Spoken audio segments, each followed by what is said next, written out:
같은 죄인 살리신. 아야! 이게 뭐야?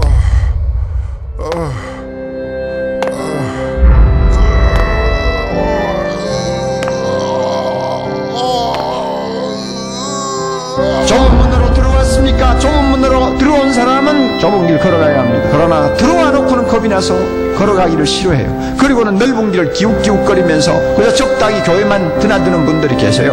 그 결과 반드시 영생을 얻을 수 있다고 아무도 장담할 수가 없습니다.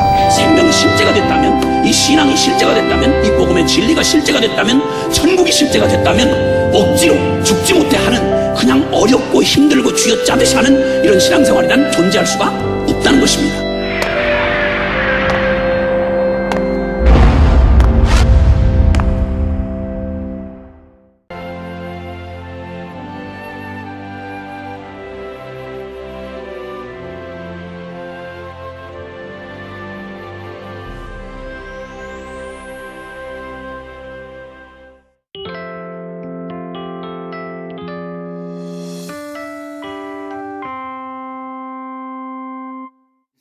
오늘 하나님께서 말씀을 통하여 우리에게 도전하고 계십니다. 너희가 모든 사람과 더불어 화목하라 라는 것입니다. 모든 삶의 자리에서 하나님의 사람으로 평화롭게 살도록 애쓰고 도전하라 라는 것입니다. 그러나 우리가 살고 있는 이 시대에 참으로 평화롭고 화목하게 모든 사람과 지내기 쉽지 않음을 고백합니다. 도처에 자기의 이해 관계에 매여 있는 많은 사람들 때문에 우리는 수도 없이 상처를 받게 되어지고 또 주게 되어지는 그러한 삶의 자리에 있다는 것입니다. 화목하게 살라라고 우리에게 당부하시지만 참으로 쉽지 않은 부탁이 되어진다는 것을 인정하게 됩니다. 그래서 오늘 말씀은 그러한 말씀을 잘 우리가 이행할 수 있도록 방법을 하나 알려주고 계십니다. 우리가 화평하게 살기 어려운 건 원수 때문에 그렇지 않습니까? 우리가 뭐 다 싸우고자 사는 게 아니지 않습니까? 우리가 싸움 딱이 아니니까 좋게 지내려고 하는데 원수들이 생기지 않습니까? 사방에. 그 원수들의 문제들을 해결한다면 굉장히 우리 삶에 많은 평화를 만들어낼 수 있을 것입니다. 그 원수를 우리가 어떻게 대하여야 하는가를 말씀은 가르쳐주고 계신다는 거죠. 내 사랑하는 자들아, 너희가 친히 원수를 갚지 말고 하나님의 진노하심에 맡겨라 라는 것입니다. 하나님께서도 말씀하셨듯이 원수 갚는 것은 내게 있으니까, 하나님이 내게 있으니까 내가 갚으리라 주께서 말씀하셨다라는 것이죠. 우리가 원수를 갚는다고 속이 편안해지는 것도 아니고, 우리가 갚을 만한 만만한 원수들이었다면 원수도 아니었을 것입니다. 만만치 않으니까 원수가 되는데, 우리는 굳이 그걸 우리가 해결하려고 애쓰고 힘쓰다가 더 마음 상하고 더 피폐되는 삶을 살 때가 많이 있다는 거죠. 솔직히 우리가 힘이 있어도 우리가 해결할 수 있는 부분이 아니라는 겁니다. 원수를 갚는 건 하나님의 손에 달려있다라는 거죠. 그래서 하나님의 진노하심에 맡길 수 있어야 된다는 것입니다. 그래서 우리는 원수가 줄이거든 오히려 먹여주고, 목마르거든 오히려 마시게 하라는 거죠. 그래서 그 사람의 머리에다가 숯불을 얹어 놓는 그런 행동들을 하라라는 것이죠. 그 사람들이 그걸 보고 더 부끄럽고 자기들이 잘못했다는 걸 깨닫게 하는. 그래서 악에게 지지 말고 선으로 악을 이기라라는 그런 말씀을 우리에게 주고 계신다는 것이죠. 우리가 성경에서도 다윗의 예를 들어보면 딱 여기에 적용될 수 있는 예가 되어지죠. 다윗이 사울과 원수지간이었습니다. 사울이 그렇게 다윗을 죽이려고 했지만 다윗이 사울을 죽일 수 있는 기회에 죽이지 않았습니다. 그래서 어떻게 됐습니까? 결국 사울은 하나님께서 전쟁에서 죽게 하시고 다윗이 사울의 자리를 얻게 하시는 그런 완벽한 승리를 다윗이 얻을 수 있었던 것은 그가 친히 원수를 갚지 않고 악으로 악을 갚지 않고 선한 마음을 가졌기 때문에 그 자리에 오를 수 있었다라는 것을 우리는 기억할 수 있습니다. 근데 우리가 이 말씀을 이해할 때 이대로만 이해하고 끝나면 이게 말씀이 제대로 이해가 되지 않는 모순을 우리가 경험하게 되어진다는 거죠. 무슨 말씀이냐면 우리가 화목하려고 하는데 원수가 있어요. 근데 원수를 이게 해결해야 되는데 그래서 내가 원수를 갚으려고 그랬더니 이게 좋은 방법이 아니라는 거죠. 잘해주라는 거죠. 잘해주라는 거죠. 오히려 잘해주면 이걸 하나님이 원수를 갚아 주셔서 결국 이 원수를 내가 이기는 그런 자리에 나를 이끌어 주신다. 딱 여기까지만 이해해놓고 보면 여기서는 우리가 진정한 화목과 화평을 경험할 수 없는 구조가 되어진다는 것입니다. 쉽게 말하자면 이겁니다. 우리 뭐 회사를 다닌다고 쳤을 때 우리 상사가 자기를 너무너무 괴롭혀요. 아, 정말 내 원수야. 그래서 저 상사를 한번 내가 언제 한번 혼내주겠다. 내가 한번 사표 딱 던지고 한번 해보자 그래가지고 완전 한판 하고 내가 끝내리라. 막 결심을 하고 딱 나왔는데 이 말씀이 이제 부딪히는 거야. 아, 원수를 네가 갚지 말아라. 그리고 오히려 잘해줘라. 그럼 하나님이 갚아주실 거다. 아, 그 말씀 신뢰하고 그 상사가 나를 막 괴롭힐 때 참고 더 잘해주는 겁니다. 네, 잘못했습니다. 뭐 드시고 싶으신 게 있냐고 이러면서 더 잘해드리는 거죠. 그러면서 잘해주면서 마음 가운데는 이런 거죠. 뭐 이렇게 바카스라도 더 사드리면서 맛있는 걸 이렇게 쳐다보면서 나는 바카스를 먹이지만 저 바카스가 사례가 언제 걸리나 그렇게 기다리고 있는 거죠. 나는 내가 안 갚고 이제 하나님 갚아주신다고 했으니까 나는 선을 베푼 거고 이제 하나님이 갚아주실 것을 기다리고 있는 거죠. 그 삶이 진정한 화목과 화평이라고 얘기할 수 있겠냐는 거죠. 하나님은 우리에게 그걸 원하시는 게 아니다라는 것입니다. 우리는 때로는 화목하게 하라고 그래서 화목이 우리의 절대적인 명제가 될 때가 있습니다. 왜? 이래야 하나님한테 복 받고 벌 안 받으니까 꾹꾹 참는 거죠. 하나님이 우리에게 원하시는 화목은 그런 게 아닙니다. 오늘 말씀에도 보면 이렇게 하시죠. 말씀이 할 수 있거든 너희로서는 모든 사람과 더불어 화목하라. 이 할 수 있거든 이라는 조건이 굉장히 우리에게 많은 변명거리를 준다는 거죠. 우리가 대부분 그렇잖아요. 처음부터 대놓고 화를 내는 사람들은 없지요. 참다 나 참을 만큼 참았습니다. 내가 할 만큼 했고요. 더 이상은 하나님도 이해해 주셔야 됩니다. 이제 이러면서 이제 나아갈 수 있는 그러한 굉장히 이기적인 조건이 될 수 있는 부분이 된다는 거죠. 근데 그런 조건이 딱 걸려 있습니다. 할 수 있거든. 우리가 할 수 있는 게 뭐 얼마나 참을 수 있는 게 얼마나 참을 수 있겠습니까? 하나님이 이렇게 말씀하신 건 화목하라는 것이 우리의 궁극적인 절대 명제가 아님을 깨닫기 원하신다는 것이죠. 그렇다면 하나님은 우리에게 화목하라는 말씀을 통하여 원수를 어떻게 대하고 원수를 우리가 선대함을 통하여 우리에게 주시고자 하시는 바가 무엇인지를 볼 수 있어야 된다는 것입니다. 아까 다윗의 얘기를 해드렸지 않습니까? 우리가 다윗의 그 사건을 다시 한번 살펴볼 필요가 있습니다. 다윗이 사울에게 쫓겨 생고생을 하죠. 진짜 원수 중에 원수가 사울입니다. 다윗에게는. 그렇게 쫓겨다니던 다윗이 어느 날 숨어서 동굴에 들어갔는데 사울이 그 동굴 안으로 혼자 들어옵니다. 이게 얼마나 기가 막힌 일입니까? 이게 진짜 하나님께서 나를 이제 이 원수를 갚게 하시고 나로 하여금 이제 평탄한 길을 인도해 주시려나 보다라고 생각하기에 딱 맞는 그런 상황이다라는 얘기죠. 말씀에서도 이렇게 적고 있습니다. 다윗의 사람들이 이르되 보소서 여호와께서 당신에게 이르시기를 내가 원수를 너희 손에 넘기리니 너희 생각에 좋은 대로 그에게 행하리라 하시더니 이것이 그날입니다. 주위 있는 사람들이 다 그렇게 얘기하죠. 이건 뭐 100이면 100 다 그렇게 이해할 수밖에 없는 상황이에요. 어떻게 숨어있는 동굴에 사울이 혼자 쏙 들어오냐는 거죠. 이거 하나님이 원수 갚으시라는 건가 봅니다. 근데 그때 다윗이 칼을 들고 사울에게 다가갑니다. 그리고 어떻게 했냐면 사울의 옷자락을 먼저 가만히 베어버립니다. 왜 그랬는지 모르겠지만 죽일 수 있는 상황에서 가만히 옷자락을 베입니다. 근데 그 옷자락을 베는 순간 어떠한 일들이 일어났냐면요. 그리한 후 사울의 옷자락을 뱀으로 말미암아 다윗의 마음이 찔려 자기 사람들에게 이르되 내가 손을 들어 여호와의 기름 부음을 받은 내 주를 치는 것은 여호와께서 금하시는 것이다. 이렇게 다윗이 고백하는 부분들을 말씀은 적고 있습니다. 그가 원수를 만났어요. 그 원수를 죽일 수 있는 기회인데 죽이지 않았어요. 왜 죽이지 않았냐면 원수를 갚는 건 하나님의 손에 달려있는 거니까 내가 갚지 않는 게 내가 완벽하게 이기는 길이다. 내가 참자. 이러고 참은 게 아니란 얘기예요. 내가 이 사울을 없애면 내가 이제 형통하고 하나님 주신 기회구나.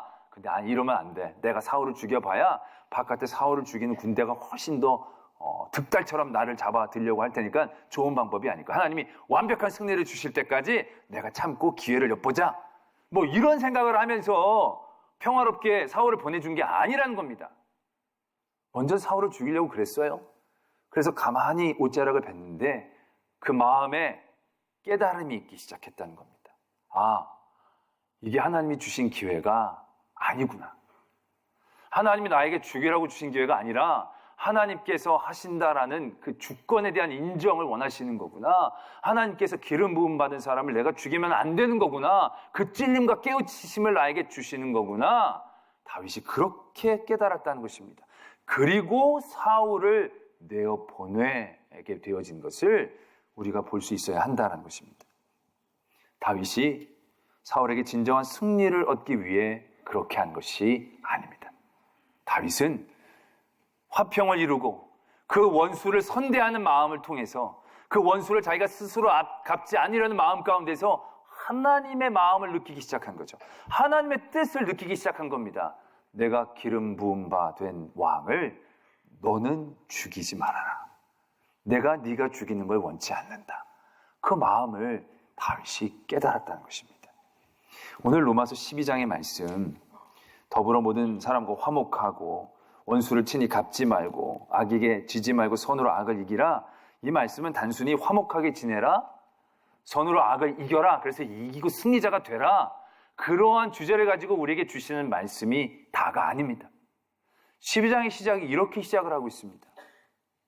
너희는 이 세대를 본받지 말고 오직 마음을 새롭게 함으로 변화를 받아 하나님의 선하시고 기뻐하시고 온전하신 뜻이 무엇인지 분별하도록 하라. 하나님이 기뻐하시고 선하시고 온전하신 뜻이 무엇인지 분별하도록 하라라고 말씀하시면서 그 뜻을 분별하는 우리들의 모든 삶의 자세들에 대하여 권면하고 있는 얘기들이 쭉 이어지고 있다는 것입니다.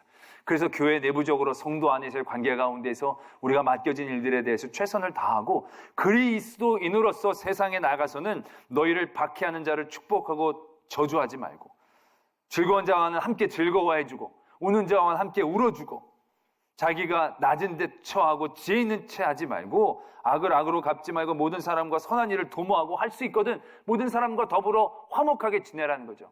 너희가 악을 친히 갚으려고 하지 말고 하나님 앞에 그것을 맡기고 선으로 악을 이기면서 그렇게 살아라. 그렇게 해서 우리가 뭘 얻기를 원하느냐? 하나님의 선하시고 분별하시고 기뻐하신 뜻이 무엇인지를 분별하기를 원하신다라는 것입니다. 그 하나님의 뜻을 알기 위하여 우리에게 화목한 삶을 도전하게 하신다는 겁니다. 화목하게 살아서 너희들이 이기고 복받아라가 아니고 그 화목한 삶을 통해서 하나님의 마음을 알아가라 라고 얘기하신다는 것입니다. 선으로 악을 이겨라, 이기는 방법을 얘기해주고 계시는 게 아니라 우리가 선한 방법으로 그들을 대할 때 하나님의 마음을 느끼는 진정한 승리, 진정한 은혜를 누리기를 원하시면서 이러한 일들로 우리에게 도전하신다는 사실들을 깨달아야 한다는 것입니다. 그럼에도 불구하고 우리는 늘 이기는 데 집착하다 보니까 화평이 아니라 이기는 도구로 전락해버린다는 것입니다. 그리고 원수는 우리의 삶에 굉장히 거대한 대상, 상대로 떠올린다는 것입니다. 근데 하나님은 원수가 우리의 대상과 상대가 아니라 우리의 수단과 방법으로 전락하기를 원하신다는 겁니다. 원수가 나를 괴롭히고 나의 행복을 갉아먹고 내가 해결해야 되는 그런 주체가 아니라 내가 하나님의 뜻을 더 알기 쉽게 하기 위한 나의 디딤돌, 나의 사다리, 나의 수단, 나의 방법으로 우리가 인식하기를 원하고 계신다는 것을 분명히 알아야 한다는 것입니다. 여러분, 우리의 삶에서 원수들을 우리가 바라볼 때 그렇습니다. 원수들이 나의 삶을 주장하는 굉장한 힘과 능력을 가지고 있는 것처럼 생각하죠. 그래서 그 원수들만 없어지고 나면 모든 일들이 깨끗이 해결되어지고 나의 삶이 형통할 거라고 생각을 하게 되어지지만 솔직히 그렇지 않거든요. 다윗의 삶에서 원수가 사울 한 명밖에 없었습니까? 나중에 결국 사울이 죽었잖아요. 사울이 죽은 다음에 다윗은 그 다음에 원수 없이 아주 호의호식하면서 아무 문제도 없이 살아나갈 수 있었습니까? 아니거든요. 원수라는 존재는요, 끊임없이 계속적으로 재생산되어지는 것입니다. 이 원수가 동에서 나오는 원수를 해결하면 서쪽에서 원수가 나타납니다. 서쪽의 원수를 해결하면 남쪽에 원래 있었던 원수들이 인식이 되어진다는 것입니다. 여러분들의 삶에서 한번 생각해 보십시오. 여러분들이 원수를 이기는 이김이 여러분들에게 주는 기쁨과 즐거움이 얼마나 가게 되어지겠습니까? 여러분들을 괴롭혔던 상사, 저 사람만 없으면 내가 진짜 편하게 회사 생활할 수 있을 것 같은데, 근데 그 상사가 못돼가지고 잘렸어요. 와, 이제 내가 회사 생활 폈다라고 생각했더니 더 못돼 먹은 상사가 딱 오는 거예요. 그런 경우가 비일비재합니다. 그래가지고 내 위에 있는 사람들은 다 별로 안 좋구나. 내가 제일 위에 쓰리라. 그래가지고 내가 제일 꼭대기에 올라갔어요. 그러면 나를 괴롭힐 원수가 없이 살게 되는 겁니까? 그게 아니에요. 윗사람만 나를 괴롭히는 게 아니에요. 밑에 사람들이 나를 얼마나 괴롭고 힘들게 하는지, 그런 경험들을 하게 되어진다는 것이죠. 그 원수들 하나하나 해결되어진다고 해결되는 게 아니에요. 우리가 큰 병에 걸렸어요. 이것만 나으면 행복하리라, 즐거우리라, 복되리라. 그래가지고 그 병에 나으면 그 다음부터 내게 원수가 없고 즐겁고 복된 생활들 보장되는 겁니까? 아니고 끊임없이 또 다른 아픔이, 크게 아팠던 것이 낫고 나면 그 큰 아픔 때문에 느끼지 못했던 작은 아픔들이 그만큼 큰 원수로 우리에게 다가온다라는 사실들에 대해 우리가 너무 잘 알고 있지 않습니까? 근데 우리는 이런 원수를 이기는 데에만 집착하게 되어진다는 거죠. 그 원수를 이기는데 우리 에너지를 쏟아붓고 나니까 정말로 우리가 원수를 통하여 얻어야 될 귀한 하나님의 뜻을 분별하는 데는 우리는 미처 그 힘을 사용하지도 못하는 어리석음 가운데에 갇히게 되어진다는 것입니다. 다윗이 사울을 이기려는데 집착해서 원수를 갚지 말라고 하셨으니까 내가 사울을 이번에 풀어줘야지. 풀어줬어요. 그 사울이 가면서 다윗을 인정합니다. 너가 왕이 될 거고 네가 나랑 맹세를 하자고. 네가 나중에 왕이 되면 우리 아이들, 우리 자손들 죽이지 말아달라고. 나랑 꼭 맹세하자고. 그 다윗하고 사울이 맹세를 합니다. 그때 사울은 왕이고요. 다윗은 쫓겨다니는 존재였어요. 근데 맹세를 하면서 이 사울이 다윗에게 부탁을 하는 겁니다. 그럼 상황 종료된 것 같아 보이지 않습니까? 근데 그렇지 않아요. 그렇게 하고 났는데도요, 사울이 또 계속 다윗을 죽이려는 거예요. 정말 끝난 줄 알았더니 끝이 안 되는 거죠. 그 다음에 다윗이 사울을 또 죽일 수 있는 기회를 얻었어요. 그가 자고 있는 진영에 찾아 들어갔어요. 이거 완전히 죽일 수 있는 타이밍이에요. 만약에 다윗이 사울을 이기려는데 집착했다라면 그때는 죽일 수밖에 없는 상황인 거예요. 야, 또 다 재워주시는구나. 물통과 창을 갖고 오는데 물통이라는 게 자다가도 마실 수 있게 가까운 데 지척에 있는 거니까 금방 죽일 수 있는 거예요. 그 같이 갔던 아비새라는 장군이 얘기합니다. 저에게 명령만 내리시면 내가 한 번에 땅에다 박아버리겠다. 두 번도 필요 없다. 한 번이면 되는 거예요. 근데 다윗이 그때도 말린다는 거죠. 다윗이 중요한 건 사울을 죽이느냐 안 죽이느냐가 아니었거든요. 하나님의 뜻을 그가 깨달아 알아가느냐, 거기에 있었다는 거죠. 다윗은 처음 사울을 살려주면서 이기는 데 집착한 게 아니고요, 하나님의 마음을 알았던 거예요. 하나님이 이걸 원치 않으시구나. 그가 또 다른 기회를 만났을 때 다윗은 그때에도 하나님의 뜻을 알기 때문에 그 유혹에 넘어가지 않고 하나님에게 맡길 수 있는, 그래서 하나님의 더 깊은 뜻을 알아갈 수 있는 그 마음의 힘을 그가 얻었다는 겁니다. 하나님이 우리에게 화목하라고 얘기하시는 것, 네가 원수가 목마르거든 마시게 하고 배고프면 먹이라고 얘기하는 것이 내 의가 되어져서 너가 잘했으니까 이제 가만히 지켜보면 저 사람 어떻게 멸망할 것이다, 이걸 바라보라는 얘기가 아닙니다. 원수가 줄이고 목마를 때 그에게 먹을 걸 주면서 이게 하나님의 마음인가 보구나, 많은 죄인들을 향한 하나님의 마음이 이러하신 거구나를 깨달아 가기를 원하신다는 거죠. 그들에게 나의 선을 베풀면서 그게 의가 아니라 그 선을 베풀 때에 예수 그리스도의 마음을 알아가고 하나님이 기뻐하시고 순전히 여기시는 그 뜻이 무엇인지를 우리가 알아가기를 원하신다는 겁니다. 그 뜻을 알아가는 게 원수 한두 명의 원수를 이기는 것보다 우리에게 더 온전한 평화가 되어지는 것이고 온전한 능력과 힘이 되어진다는 것을 하나님은 우리가 알기 원하신다라는 것입니다. 예수님이 그렇게 말씀하셨습니다. 원수를 사랑하라. 그러면서 그 말씀 뒤에 이렇게 이어가십니다. 원수를 사랑해라. 그래 너희들이 복 받는다. 원수를 사랑해라. 그래야 원수는 하나님이 처리하시고 너희는 잘 된다. 이게 아니고요. 원수를 사랑해라. 그리하면 하늘에 계신 너희 아버지의 아들이 될 것이다. 원수와 나와의 문제인 겁니다. 근데 예수님은 그 원수를 사랑하라고 얘기하십니다. 그러면서 원수와의 관계를 통하여 우리가 새로운 관계에 대한 눈을 뜨기를 원하시는 거죠. 하나님과 내가 서로 아버지와 자녀의 관계가 되어진다는 걸 알아가기를 원하신다는 겁니다.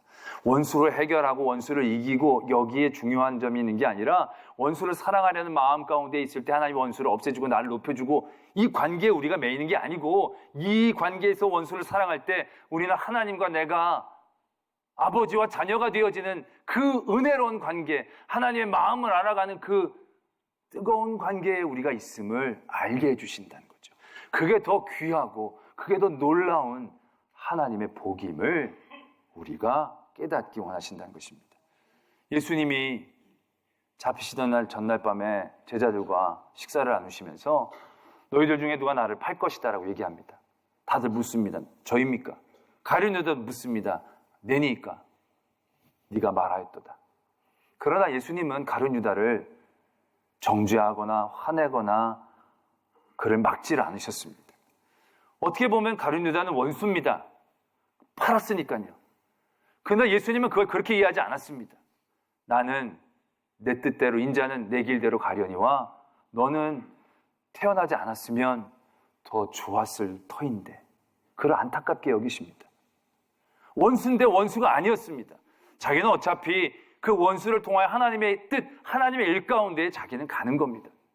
그 가운데에 이용당한 그 가룟 유다를 원수가 아니라 불쌍한 이들로 받아들이고 있다는 것이죠. 예수님의 하나님의 뜻에 집중했기 때문에 그러한 태도가 나올 수 있었다는 것입니다. 예수님이기 때문이 아니라 예수님이 그 원수를 해결하고 이기려는데 집착한 게 아니라 그의 삶 가운데 하나님의 뜻을 알아가고 하나님의 뜻대로 행하려는데 집중할 수 있었을 때 수없이 많은 그의 원수들을 향하여 예수님은 그 마음을 잃지 않았다는 거죠. 가룟 유다가 잡으러 왔을 때도 친구여 라고 부르면서 네 일을 속히하라고 얘기하십니다. 제자들이 그를 다 두고 도망갔을 때에도 예수님은 그것에 대한 큰 배신감 같은 걸 느끼지 않습니다. 사람들이 십자가에 못 박으라고 얘기하고 로마 군사들이 그를 못 박고 그를 죽이려고 할 때에도 저들을 용서해 달라고, 저들이 하는 일을 저들은 알지 못한다고 그렇게 말씀할 수 있었던 것은 그런 원수를 대할 때 예수님은 그 원수를 통하여 하나님의 마음을 더욱더 깊이 이해하려고 했고 하나님의 뜻에 더욱더 온전히 서려고 했기 때문에 그러한 온전한 진정한 승리, 내가 지금은 너희들에게 아무 짓도 안 하지만 내가 꾹 참고 너희들에게 선대하고 용서한다고 얘기하면 내가 부활하고 나서 보자, 이게 아니고요. 하나님의 뜻에 집중하게 됐을 때 그 모든 것들이 불쌍하게 보이고 안타깝게 여기지는 진정한 승리자의 자리에 서게 되어졌다라는 것을 우리가 분명히 기억해야 한다는 것입니다. 올 한 해 우리의 삶 가운데는 수없이 많은 원수들이 생길 겁니다. 친구가 원수가 될 수도 있습니다. 아니, 우리의 가족들이 다 원수가 될 겁니다. 여러분들의 남편이 여러분들에게 원수가, 아내가 원수가, 자녀가 원수가 될 겁니다. 우리는 그 원수의 앞에서 치를 떨 겁니다. 분노할 겁니다. 그 억울함, 그 절망함들 주체할 수 없어 우리는 너무나 힘든 시간을 맞이할 수도 있을 것입니다. 그때 우리는 이 말씀을 기억해야 합니다. 그들과 화목하기 위해 도전해야 합니다. 그들에게 선함으로 대할 수 있어야 합니다. 그래서 그들이 어떻게 멸망하는지를 보는 게 아니고 하나님의 뜻이 뭔지. 여러분들의 자녀가 여러분들을 힘들게 합니까? 저 원수 같은 자식, 내가 밥 주나 봐라. 그러면 안 되고요. 밥은 계속 주시면서 생각하시는 겁니다. 하나님, 저 아들을 통해 내가 깨달아야 될 건 뭡니까? 왜 아들을 통해 나를 이렇게 힘들게 하시는 겁니까? 왜 남편이 오늘 저렇게 나오는 겁니까? 왜 저를 이렇게 힘들게 하시는 겁니까? 내가 무엇을 깨달아야 되고 무엇을 회개해야 하고. 그러한 우리의 고민과 도전을 통해서 우리는 하나님의 마음을 알아가게 될 겁니다. 하나님의 뜻을 분별하게 되어질 것입니다. 그리고 그 자리에 당당히 선으로 악을 이기는 것이 무엇인지를 깨닫게 되어지는 것이고, 악이 멸망하는 것이 승리가 아니라 진정 하나님 앞에서 나의 자리를 지키는 그 온전한 하나님의 승리를 경험하며 감사하며 기뻐하는 성도가 되어질 것이고요. 그러면 이 세상의 모든 원수가 원수가 아닌 겁니다. 성경의 말씀은 이렇게 적고 있습니다.